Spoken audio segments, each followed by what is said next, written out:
옆반에 물어봐.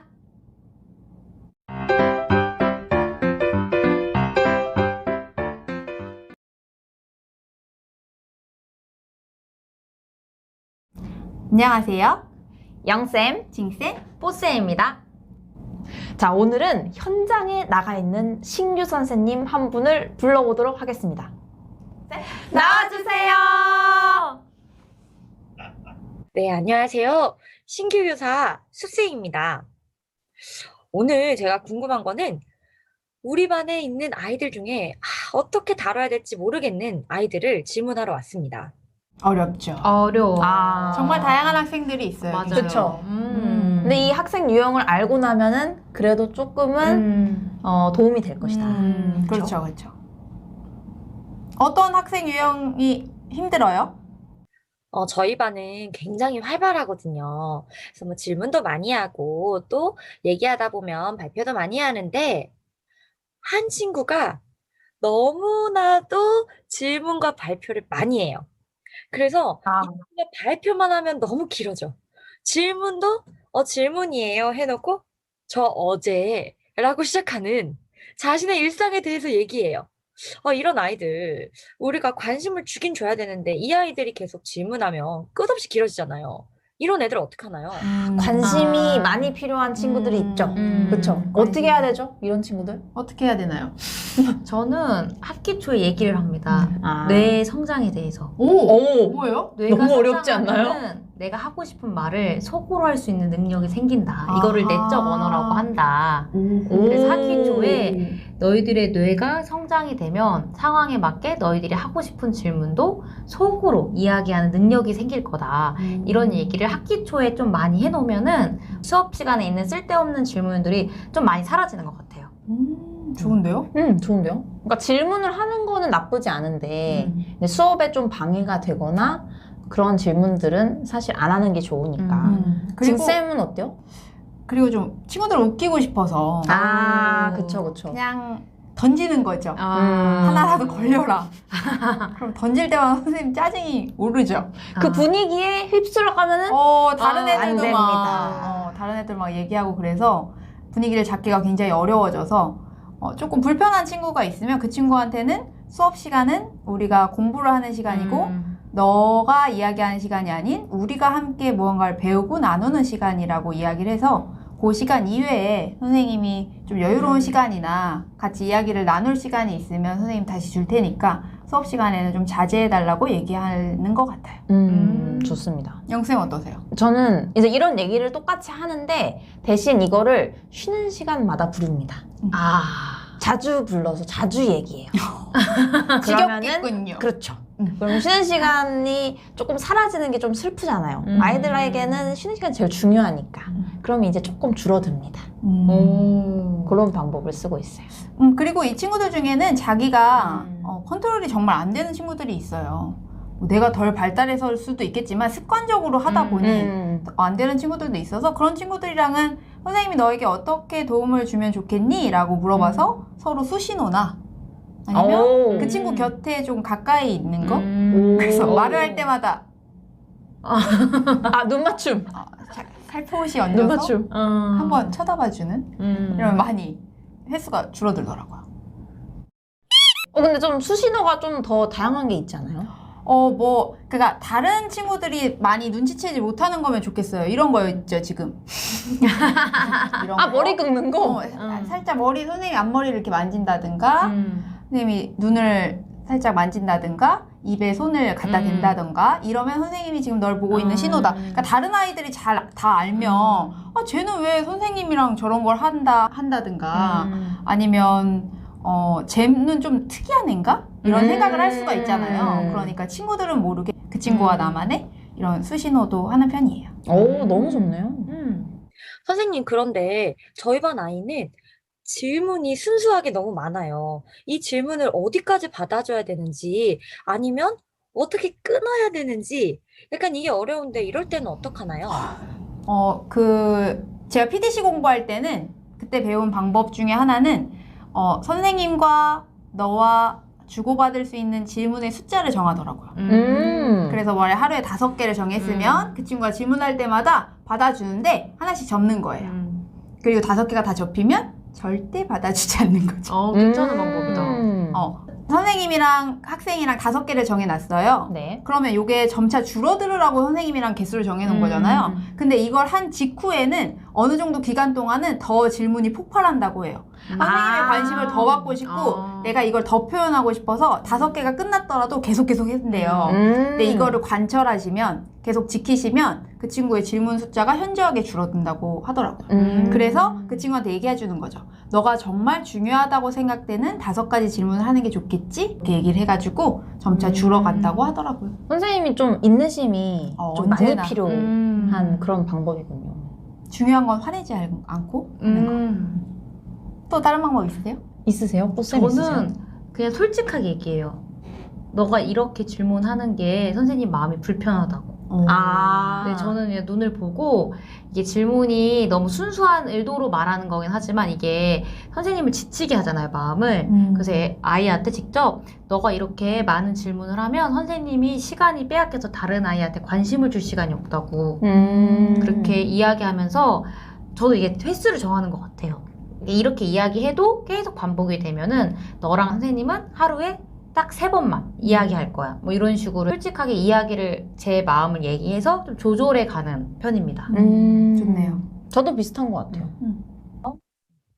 이제 질문이 많은 아이들이나 관심이 필요한 아이들한테는 어떻게 해야 되는지 알겠어요. 근데 저희 반이 아직 끝이 아니거든요. 반대로 저희 반에 딱 한 명인데 아무것도 하기 싫어하는 아이가 있어요. 그래서 시켜도 엎드려 있고 발표도 안 하고 선생님들 너무 이를 꽉 깨무시는 것 같은데요. 저희 반에 이렇게 조금 배움이 느리다기보다는 의지가 없는 이런 무기력한 친구들은 제가 어떻게 해줘야 될지 너무 난감해요. 입을 꽉 깨문 이유가 있죠.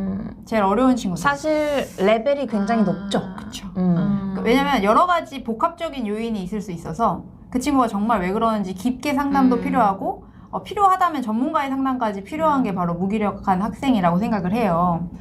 마음을 좀 열게 해서 선생님과 조금 친해지는 시간을 가져서 대체 왜 그런 건지를 알아야 좀 접근이 가능한 친구들인 것 같아요.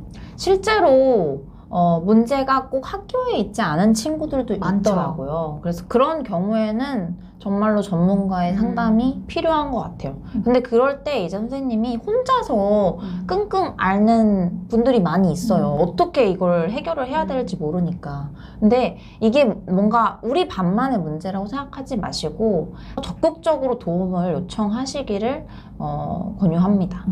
교감 교장 선생님한테도 상담을 좀 해보고 그 다음에 또 상담 선생님이나 여러 선생님들 계시잖아요. 전문가의 상담을 좀 요청을 하셔라 라는 얘기를 해주고 싶어요. 그럼 혹시나 그런 이유가 아니라 그냥 하기 싫어서 좀 이런 태도를 보이는 친구들도 있잖아요. 그런 친구들한테는 어떻게 하는 게 좋을까요? 개인 상담을 해야 될 것 같습니다.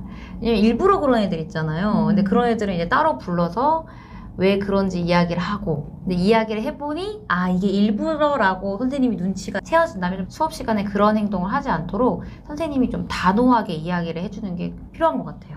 단호함도 필요한 게 분위기가 번져요. 맞아요. 그 친구가 엎드려 있는 걸 맞습니다. 선생님이 다 따라하죠. 용납해 주시면 옆에 친구가 엎드리게 되고요. 왜 쟤는 엎드려도 되는데 난 엎드리면 안 되지? 라는 생각도 가지게 돼서 학급 분위기 전체가 좀 그런 식으로 갈 수가 있어서 맞아요. 그럴 때는 진짜 단호하게 끊는 것도 필요한 것 같아요. 바로바로 하는 게 중요한 것 같아요. 만약 그게 번지고 나서 나중에 선생님이 단호하게 나가면 애들이 받아들이질 않더라고요. 그래서 맞아요. 그런 문제가 생기면 바로바로 즉시 단호하게 이야기하는 게 필요합니다. 영쌤은 또 어떤 방법 있으세요? 이 아이와 최소한의 그 약속을 하는 게 중요한 것 같아요. 그러니까 이 친구가 다 하기 싫다고 이제 보통은 얘기를 하는데 그거를 아주 작은 행동으로 쪼개서 오늘은 책만 펴보자. 왜냐면 사실 아예 막 책도 안 피는 친구였다면 책만 피는 것만으로도 엄청난 발전이거든요. 그렇죠. 그 다음에 책 피는 거 만약에 성공했어? 그러면은 선생님이 오늘 여기를 할 거야. 여기만 써보자. 뭐 이런 식으로. 그래서 오늘 할 일, 이 오늘 할 일도 어려우면 그 시간에 할 일. 그래서 그 다음에 또 중요한 거는 그 할 일을 만약에 잘 마쳤을 때 약간의 보상을 주는 것도 좋은 것 같아요. 그 친구가 뭔가 원하는 것들 조금씩 있잖아요. 보면은 그런 것들을 좀 해결해 주는 거죠. 그런 게 좋을 것 같습니다. 좋네요. 선생님, 그런데 저희 반은 이게 끝이 아니에요. 모든 반이 그럴 거예요. 저희 반에 어떤 친구는 조금 이렇게 화가 잘 나요. 그래서 이렇게 친구가 조금 놀렸는데 자기도 모르게 주먹이 나간다거나 아니면 조금 자기를 놀리지 않았는데도 자기를 놀렸다고 생각하고 화가 난다거나 앵그리버드가 한 명 있어요. 이런 감정 조절에 조금 서툰 친구들은 또 제가 어떻게 다뤄주기 전에 먼저 터지니까 너무 곤란한데 이런 친구들한테는 제가 어떻게 도와줄 수 있을까요? 레벨이 점점 높아지는 것 같아요. 괜찮아요, 수쌤? 그반 괜찮죠? 한둘이 아니네. 그런 애들은 또 상담이 필요해요. 그렇죠. 전문가의 도움도 필요하고요. 그러니까 일단 전문가의 도움이 필요하다면 전문가의 도움을 꼭 받으시기를. 그리고 검사나 요새는 약물 같은 거를 그렇게 부정적으로 생각하지 않았으면 좋겠더라고요. 그러니까 그 아이를 위해서 우리가 아이를 위해서 해줄 수 있는 방법 중에 하나라고 좀 생각을 해서 접근을 하면 조금 도움이 될 것 같고, 만약에 그 정도가 아니다. 이 약물이나 전문가의 치료 말고 그냥 얘가 자기의 화를 어떻게 할지 몰라서 혹은 어떻게 표현할지 몰라서 하는 거라면 그때는 저는 학기 초에 화를 다스리는 방법과 화를 표현하는 방법을 굉장히 많이 반복해서 얘기하는 편이에요. 그래서 모든 감정은 좋고 나쁜 게 없이 용납이 가능하지만, 수용이 가능하지만 모든 행동이 용납되는 건 아니다. 너가 폭력을 행사하는 건 잘못된 행동이라고 분명히 이야기를 해서 어떻게 하면 너의 감정을 표현할 수 있는지. 요새 행간바 이런 거 있잖아요. 인사약. 그쵸. 행간바 뭐죠? 행동, 감정, 바, 바람. 이렇게 하는 거죠. 그래서 여기 전문가가 계세요. 한번 해볼까요? 예를 들어 친구가 내 연필을 이렇게 가져가가지고 화가 났어요. 말도 없이 허락 없이 가져가서. 이럴 때 화를 내지 말고 어떻게 얘기해야죠? 너가 내 연필을 함부로 가져가서 내 기분이 나빠. 바, 연필을 돌려줄 수 있겠니? 이렇게 근데 이게 너무 무섭지 않아요? 왜 이렇게 무섭지? 네, 이런 식으로 행간바를 많이 가르쳐서 말로 표현할 수 있도록 정중하게 존중하며 표현할 수 있도록 많이 가르치는 편입니다. 그럼 이거를 할 때 역할극을 좀 많이 활용을 하면 맞아요, 좋겠네요. 맞아요. 그러니까 어떤 상황 같은 걸 좀 주고 맞아요. 역할극을 계속해서 아이들이 이걸 실제로 사실 훈련을 해봐야지 이게 이제 맞아. 실제 생활에서도 가능하니까 그런 걸 좀 추천합니다. 그리고 또 꼭 행간바 인사약 하실 때 주의하실 점이, 그냥 행간바 인사약만 가르치시면 야, 네가 내 거 가져가서 화나잖아. 사과해줄래? 그러면 애가 사과를 하면 그게 사과야? 다시 해줄래? 계속 이렇게 해요. 그러니까 감정은 좀 내려놓고 감정을 좀 푼 상태에서 그 친구와 정말 대화할 마음으로, 그 친구를 존중하는 마음으로 날 표현하는 거다 또 꼭 강조해 주셔야 돼요.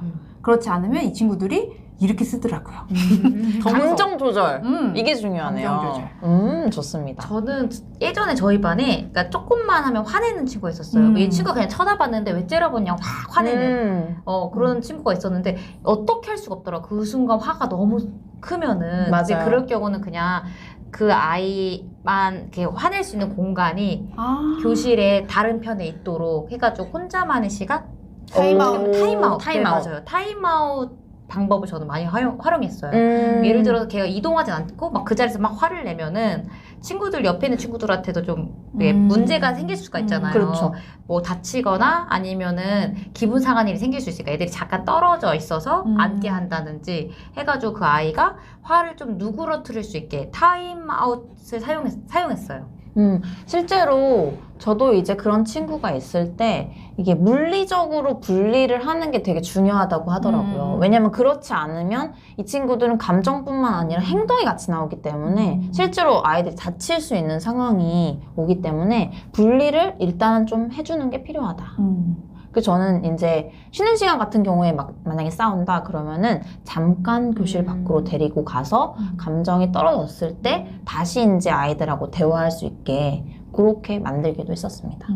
그리고 폭력 같은 경우에는 학폭이 이어질 수가 있어요. 그리고 정말 주위 친구들이 다칠 수가 있어서 초반에 그 책임지는 모습을 좀 보여주시는 것도 필요한 것 같아요. 예를 들면 학부모님을 모시고 온다든가 학부모님과 함께 연락을 한다던가 이렇게 해서 네가 한 행동이 이 정도로 조금 심각한 행동이야. 이건 정말 해서는 안 되는 행동이야. 우리 반에 절대 없어야 될 행동이야. 라는 것을 조금 보여주는 것도 필요할 것 같아요. 맞아요. 그리고 이게 화가 너무 많은 아이 같은 경우 담임 선생님이 감당이 안 되는 아이들이 있어요. 맞아요. 이럴 경우는 이제 혼자 해결하지 마시고 부장님이랑도 얘기를 하고 또 교장 교감 선생님도 관리자분도 알고 있는 게 되게 좋더라고요. 왜냐하면 애들이 수업을 하고 있는데 그 아이의 화가 너무 크면은 수업이 진행이 안 되면 다른 아이의 수업권까지 침해돼서 되게 민원의 소지가 될 수 있기 때문에 이 같은 경우는 뭐 부장님이나 아니면 관리자의 도움을 받을 수 있으니까 자기 혼자 해결하려고 너무 애쓰지 않아도 될 것 같아요. 이런 일이 있으면은 그거를 자주 얘기를 하세요, 학교에. 우리 반에 이런 친구가 있고, 그래서 그 상황을 많은 분들이 알고 있게끔. 그래서 혹시나 무슨 일이 생겼을 때에도 바로바로 도움을 요청할 수 있도록. 그리고 많이 이야기를 하실 때 사실 이렇게 말로만 하면은 기록이 남지 않잖아요. 그래서 꼭 어떤 조금이라도 그런 다툼이 이제 생긴다 그러면은 메모를 꼭 해놓으시는 거를 추천합니다. 그 메모가 잘 쌓여서 혹시 어떤 일이 생겼을 때에도 그걸 가지고 이제 상담을 할 수 있기 때문에 꼭 메모하세요. 맞아요. 그리고 또 하나의 좋은 팁은 그 화내는 학생의 감정에 교사가 동요하시면 안 됩니다. 교사는 항상 중립적인 감정을 유지한 상태에서 평온한 감정 상태에서 이성적인 상태에서 아이와 대화를 할 수 있도록 사실 사리가 나오죠. 어렵죠. 힘들죠. 앞에서 막 아이고, 난리를 어렵죠. 치고 있는데 나도 승질이 나지. 근데 왜 안 나겠어요? 하지만 같이 성질을 내면 아, 큰일 나죠. 뭐 쉽지 않죠. 둘 다 안 열려 되죠. 있으면 싸우는 일밖에 안 되기 때문에 그 아이는 어떤 이유가 있을 거야. 어떤 힘듦이 있을 거야. 라고 마음 깊숙하게 잡수시고 평온한 상태에서 이성을 차리고 이야기를 하시는 것도 되게 중요할 것 같아요. 목소리가 아무래도 이제 조금 커지게 돼요. 그런 상황이 되면은. 근데 이제 목소리를 사실은 오히려 좀 낮추는 게 도움이 될 때도 있습니다. 정말 조용히, 낮게. 선생님이 거의 감정에 동요가 없는 듯이. 그러면 이제 아이도 같이 감정을 좀 떨어뜨릴 수 있도록.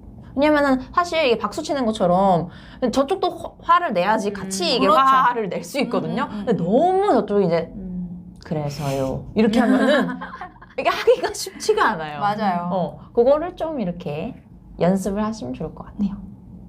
자, 그러면 수쌤 오늘 어느 정도 고민이 해결되셨나요? 일단 저희 반에 있는 아이들에 대해서는 제가 어떻게 해줘야 되는지 알 것 같아요. 근데 사실 제 고민이 여기서 끝이 아니거든요. 그래도 그런데 한 번 더 와도 괜찮을까요? 그렇죠. 네, 괜찮아요. 네.